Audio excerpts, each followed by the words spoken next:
This story just keeps getting better and better. Wait till you see the end. The series starts with Eddie hitting the ground and smashing a car. Spider-Man rushes to Eddie. As Spider-Man was yelling for help, Eddie asks Peter to promise him that he'd protect Dylan. Knull watches from above and jokes, "Honestly, how hard is it to kill one man?" Spider-Man then decided to carry Eddie even if it hurts him.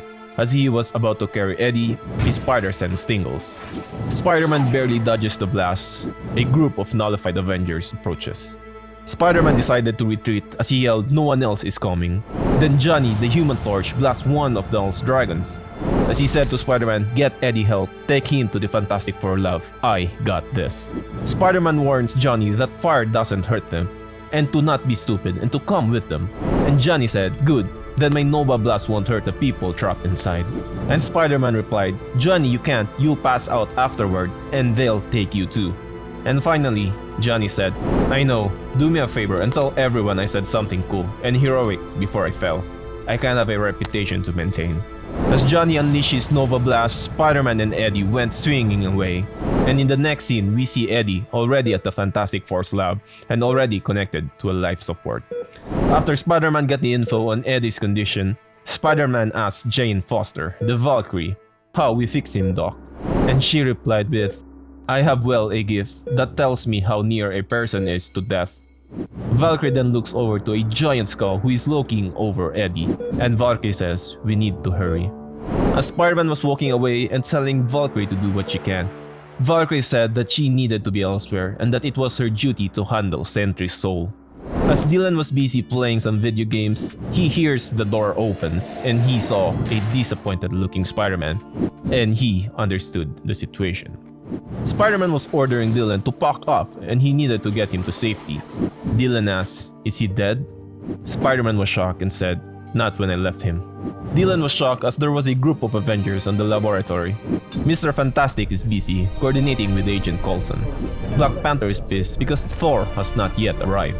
And Valkyrie has no idea where Thor is. And on the other side, Blade is arguing with Professor X and Magneto. As Spider-Man interrupted them to get some updates on Eddie, Mr. Fantastic replied, "No change, but we are working on it." They needed to contain the attack and the spread of Knull's army. If not, they won't be able to help Eddie. And Black Panther confirms that the Avengers will have the full might of Wakanda, but wants to know where are the Infinity Stones, the Cosmic Tube, the Nullifier, what weapons do they have?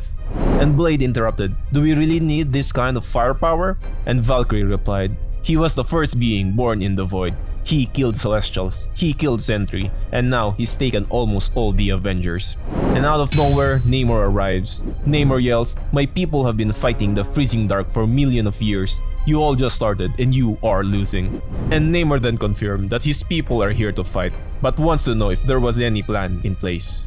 Iron Man replied, "I do, but you are going to hate it, and it's insane, and I'm going to need a dragon." Iron Man added, "We need Eddie to break into the hive and get close enough to Knull to shut him down. And the only thing that can save him now is a symbiote."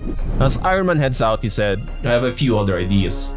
Iron Man commanded Namor to wake up some of his old buddies who are cursed by ancient Atlantean magic. Namor is hesitant as it will be hell to banish them again, but Iron Man said, "We will fight that war when we get to it." Iron Man meanwhile asked Blade on the situation with the Fang Brigade, and Blade said, "Oh, if they are very cooperative," as Dracula was looking at Blade. And finally, Iron Man was looking for the mayor. The next scene shows the bar with no name, with some heroes, and Kingpin entered and asked everybody, who wants to make some money. Iron Man reaches the swarm as he enters one of the dragon's mouth to control the symbiote. Communication was cut off. Iron Man needed to break the dragon's connection to the hive. He needed to rewrite its DNA. As he connected with the symbiote, he thought he could control it. But he was overwhelmed with the millions of voices in his head. All of the hive is in pain. He can see it all. He is one with the hive. As we go back to the Fantastic Four's lab, Dylan talks to his dad. "Dad, it's Dylan. Can you hear me?" As he and Spider-Man was conversing, Iron Man yelled, "Move!"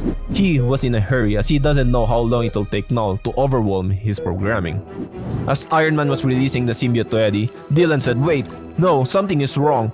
As Eddie is getting possessed by the symbiote, Iron Man couldn't believe what was happening. He said, "I severed the connection. Knull can't be that strong."